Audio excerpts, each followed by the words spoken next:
კიდევ ერთხელ მოგესალმებით, ჩვენთან ახლა სატელეფონო ხაზია, როგორც გვირდებოდით, გარემოს ეროვნული სააგენტოს უფროსი თამარ ბაგრატია. დილომშვიდობისა ქალბატონო თამარ, მადლობა იმისთვის, რომ ხართ ჩვენთან ერთად. უპირველესად გილოცავთ მეტეოროლოგიის მსოფლიო დღეს. მე უკვე ვისაუბრე მეტეოროლოგიის განვლილ გზაზე და მის მნიშვნელობაზე დღევანდელ რეალობაში და პირველ კითხვას დაგისვამთ. რამდენად არის ამინდზე დაკვირვება და ანალიზის უნარი დახვეწილი დღეისთვის საქართველოში? ვისაგებებ შემთხვევაში ყველა მეტეოროლოგს მიულოცავ დღეს და შენ სკობა რამდენადაც ვიცი შენი პროფესია სწორედ მეტეოროლოგიას უკავშირდება და გილოცავ შენს ზოგადად მეტეოროლოგიის დღე უკვე ძალიან დიდი ხანია აღინიშნება დაახლოებით 1960 წლის მერე მსოფლიო მეტეოროლოგიური ორგანიზაციის მიერ დაარსებული დღე არის და უკავშირდება ყველა იმ პროფესიის ადამიანს, რომელიც ასე ვთქვათ, ამინდს და ამინდის პროგნოზირებას ემსახურება. რაც შეეხება თქვენ შეკითხვას, რა ხდება დღეს ამ ამინდის პროგნოზისთან მიმართებაში გადაკვირვებებს ვაწარმოებთ, დღეს გარემოს ეროვნული სააგენტო მოგეხსენებათ არის სახელმწიფო ინსტიტუცია, რომელიც ამინდზე დაკვირვებას აწარმოებს და აკეთებს პროგნოზებს. დღეს ჩვენ ხელმძღვანელობთ საერთაშორისო გამოცდილებით და ასევე ნერგავთ იმ ახალ ტექნოლოგიებს, რომელიც დღეს აქვს სხვადასხვა. ჩვენ უკვე დავიწყეთ რადარული ინფორმაციის გამოყენება, ასევე ახალი რადარის შესყიდვას, რომელიც წლის ბოლომდე განთავსდება დასავლეთ საქართველოში. და აქვე გითხავთ, რომ ადამიანთა უმეტესობას გონია, რომ ღრუბელთა გადაადგილება მთავარია ამინდის დადგენისთვის. ეს ასე ნამდვილად არ არის და კიდევ ჩვენ მსმენელებს რო განუმარტოთ, რა ელემენტებს ითვალისწინებთ პროგნოზის შედგენის დროს. მოგეხსენებათ პროგნოზის შედგენის დროს მრავალი სხვადასხვა მეტეოროლოგიური ელემენტების გამოყენება ხდება, ჰაერის მასების ცირკულაცია, სხვაობა, წნევის და ასე შემდეგ, ტემპერატურების სხვაობა და ასე შემდეგ.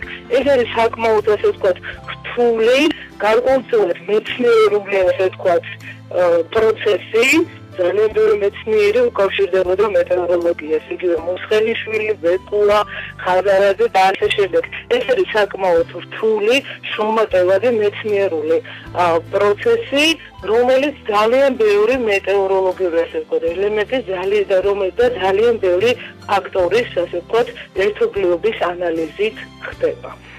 და რამდენად საინტერესოა თქვენთვის ამ სფეროში საქმიანობა, იმიტომ რომ როგორც ვიცი, ძალიან გიყვართ თქვენი პროფესია. მე ზოგადად ასე ვთქვათ, მეტეოროლოგიასთან პროფესიულად ის შეხება მაქვს გეოგრაფია, პროფესიით, თუმცა არა ვარ ვთქვათ მეტეოროლოგი და სინოპტიკოსი.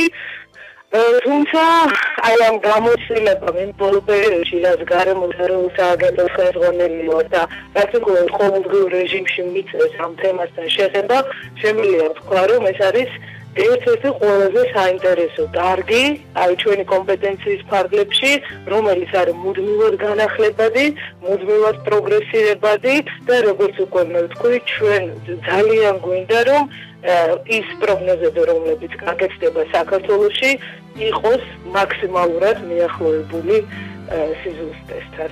თუმცა ესეთი ხუმრობაც არის ყოლა, ალბათ იცი, ყველაზე მეც ხოლმე სინოპტიკოსები ტყუიან და ყველაზე ზუსტი პროგნოზი, დღევანდელი დღის ზუსტი პროგნოზი იქნება ხვა.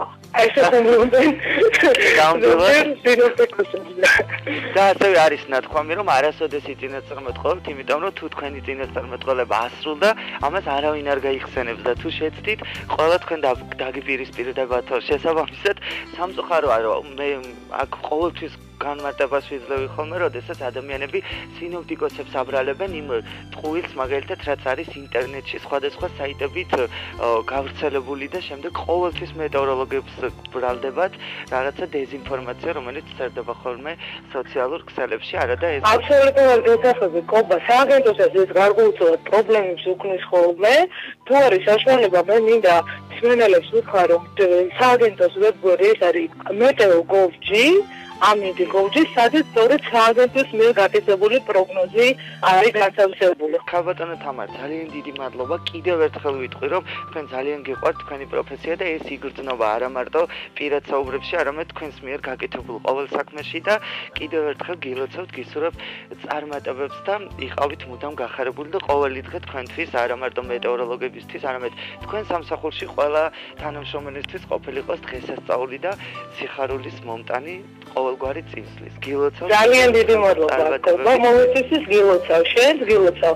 გილოცავ ყველა მეტეოროლოგს, ყველა გარემოსეურნული სააგენტოს თანამშრომლებს თუ სხვა მეტეოროლოგებს. ბოლოს მეც ვილოცავ, ჩვენ ნამდვილად ძვირფასი მეტეოროლოგები გვყავს, მათი წყალობით გვეკმავთ ჩვენ ყოველ დღეს და რა თქმა უნდა ვართ მობილიზებული შემდეგი დღისთვის. დიდი მადლობა გოგო შენი აქტიური კომუნიკაციისთვის და ამინდის გაშუქებისათვის.